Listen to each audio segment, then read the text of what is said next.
On parle de cette série De grâce avec Olivier Gourmet, une histoire qui se passe au Havre, dans le monde des dockers, mais qui parle de choses universelles, parce que tous ces personnages, ils sont touchés de près ou de loin par la corruption. Et puis, au fond, on peut tous être tentés par la compromission. On a tous des dilemmes moraux. Donc, c'est vrai que c'est un sujet un peu universel, Olivier Gourmet. Oui. C'est l'argent qui fait basculer en général. Ouais, Pierre Le Prieur le dit à un moment donné dans la voix off, qui est très présente sur le. Voilà, c'est l'argent qui corrompt les hommes et qui fait que ça les fragilise. Mais bon, il y a aussi c'est ce qui m'intéresse, moi, et c'est ce que la série soulève, entre autres, parce qu'il n'y a pas que ça. C'est à la fois un polar, un western urbain, enfin, il y a plein de suspense. C'est pas un documentaire sur le milieu des dockers. Et vous, il y a un membre de votre famille il y a un vrai divertissement. Mais oui, il y a un membre de ma famille qui est fragile, c'est mon frère, mais le passé rattrape, voilà. Ouais. Mais oui, on est tous.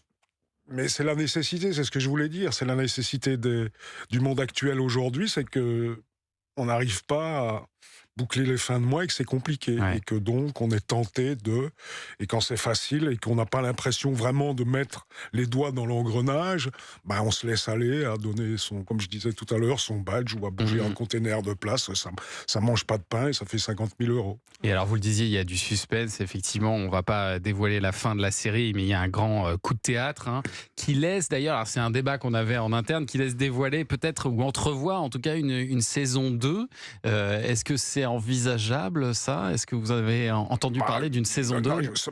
Personnellement, je n'ai pas entendu parler d'une saison 2. Qui se fera sans vous, a priori. A priori, oui, puisque ceux qui verront la série comprendront pourquoi la saison 2 peut difficilement se faire avec moi, mais pourquoi pas ? Pourquoi pas ?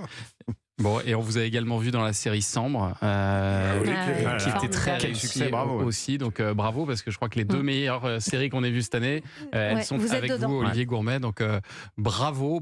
Et la suite, c'est quoi pour vous ? Vous savez déjà les prochains projets ? Il y a plusieurs projets. Il y a eu un espèce de ralentissement post-Covid, où les films un peu étaient en embouteillage comme ça et avaient du mal à se financer parce que d'autres films devaient sortir. Là, il y a un paquet de projets qui m'arrivent en même temps. Je dois faire des choix. C'est compliqué. Là, je vais faire un premier film belge là quelques jours parce que je n'ai pas spécialement besoin de faire les rôles principaux. Quand le projet m'intéresse, je peux accompagner un jeune réalisateur, j'y vais. C'est le cas là. Un film s'appelle Cap Farewell que je vais démarrer au mois de mars. Après, j'enchaîne avec aussi un film français là qui est plus un film de genre.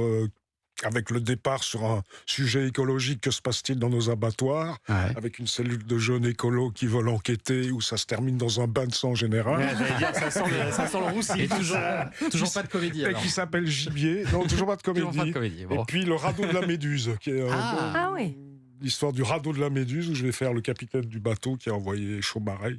Une adaptation en film. Oui, qui a envoyé un nombre invraisemblable de personnes à la mort par la bêtise humaine.